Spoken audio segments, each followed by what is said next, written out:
A year and a half ago, I uploaded this video detailing all the Minecraft packs that I personally use every day, and after receiving this comment right here, I figured it's been long enough and maybe I should make an updated version.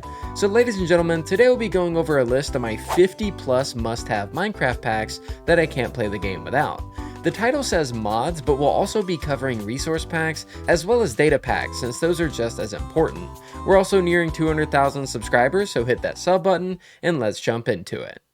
Starting off with the mods of the video, we have a top 3 mod of all time called Easy Shulker Boxes. This mod allows you to use shulkers from your inventory, so you can put items inside, take them out, and being able to manage your inventory without the hassle of constantly putting the box down and needing to pick it back up. Cubes Without Borders is going to add a borderless windowed mode to Minecraft, allowing me to tab out of the game without my screen closing, which is super useful if you have a dual monitor setup.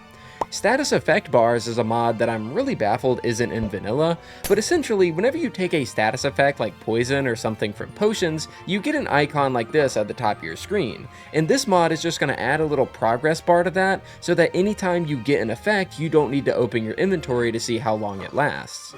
Detail armor bar is a small one, but it changes the color of your armor bar depending on what kind of armor you have equipped, and this even works with enchanted items as well as the elytra. 𝗧𝗂𝗕𝗏 lets me save my builds as schematics and gives me detailed lists on what materials I would need to rebuild them, and overall it just helps me port anything I create in creative to my survival worlds. Axiom in the same vein allows me to build much faster thanks to its built-in building tools, and it only took me around 20 hours to make something like this being a hockey arena thanks to Axiom, and it was a really fun side project too.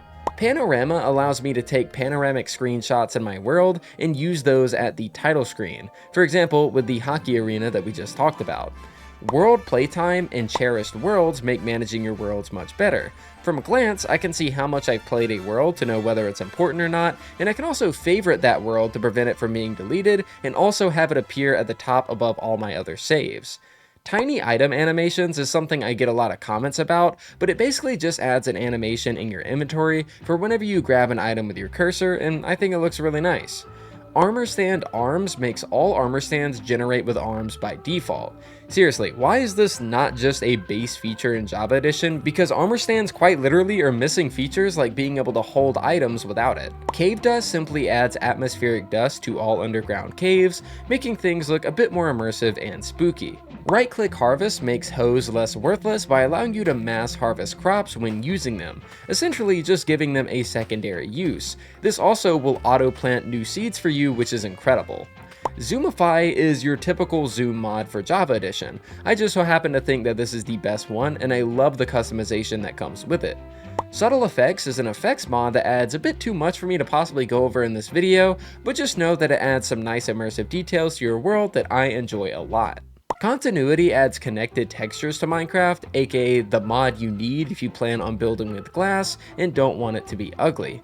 Better F3 is another top 3 mod for me, and it allows me to customize the F3 screen down to the tiniest details.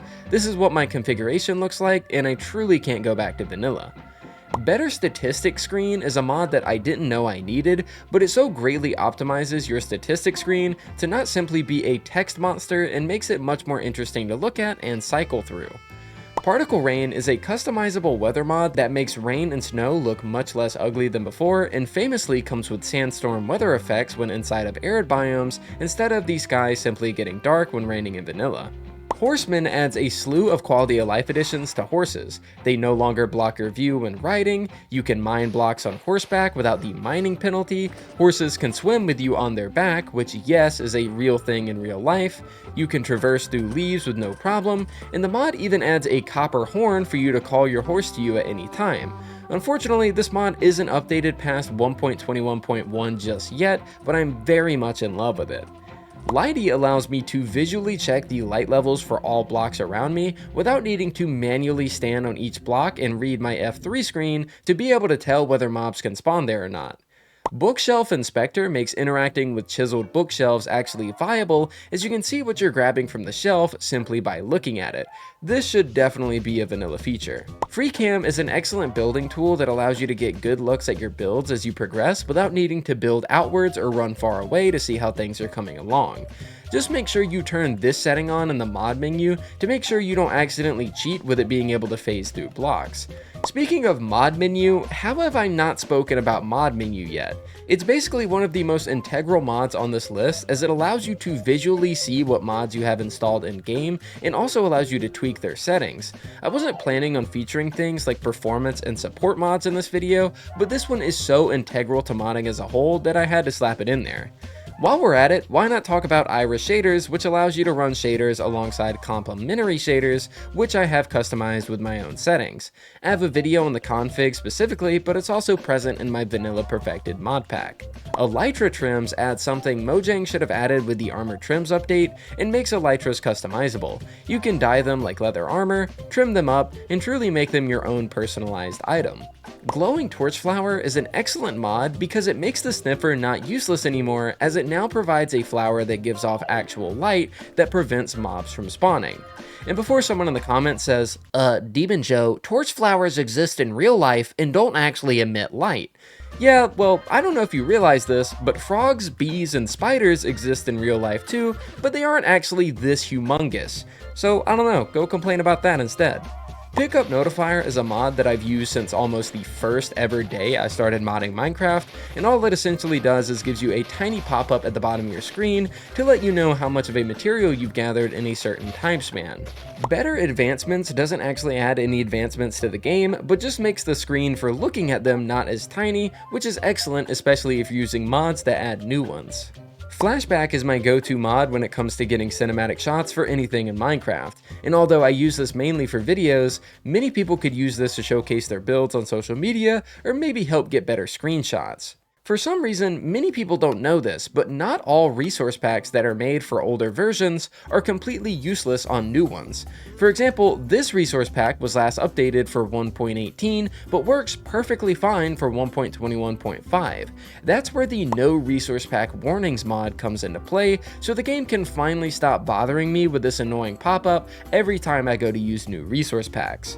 Fast Item Frames does a lot of things. It changes item frames from entities into blocks, which increases performance, but also allows you to dye them different colors, as well as make them invisible if you like to have items immersively laying on tables, for example.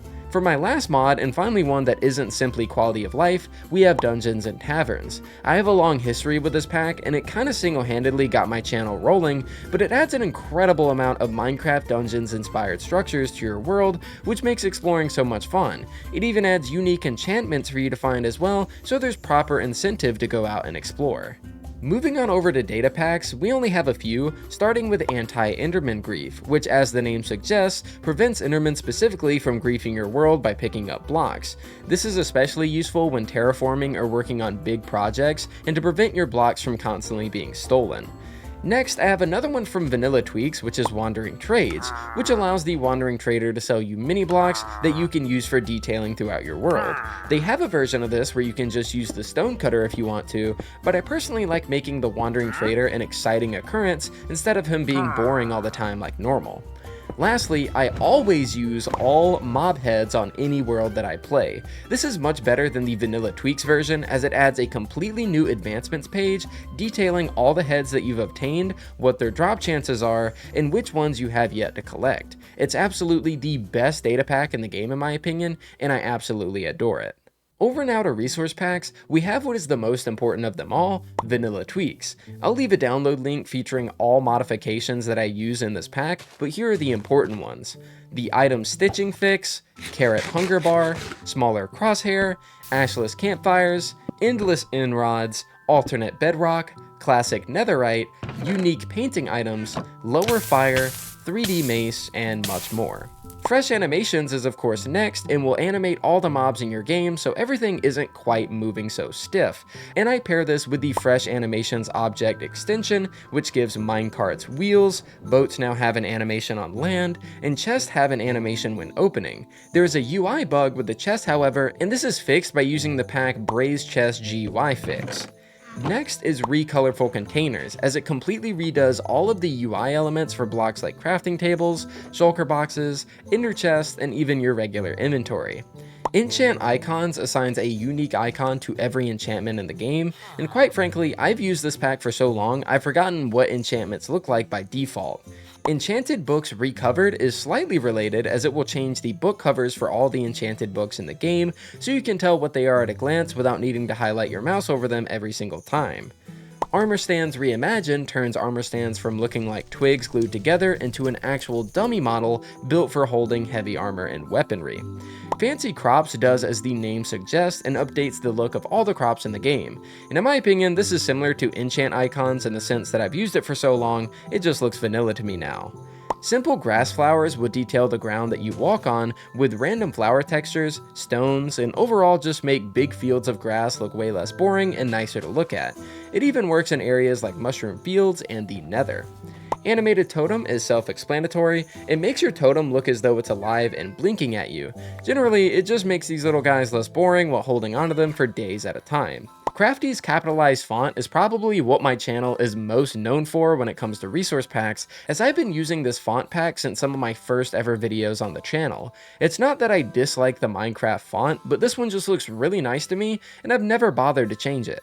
Enchantment Glows adds a very nice looking actions and stuff outline to all of your enchanted gear, and it's probably the best looking one I've seen thus far, as it really replicates that actions and stuff feel.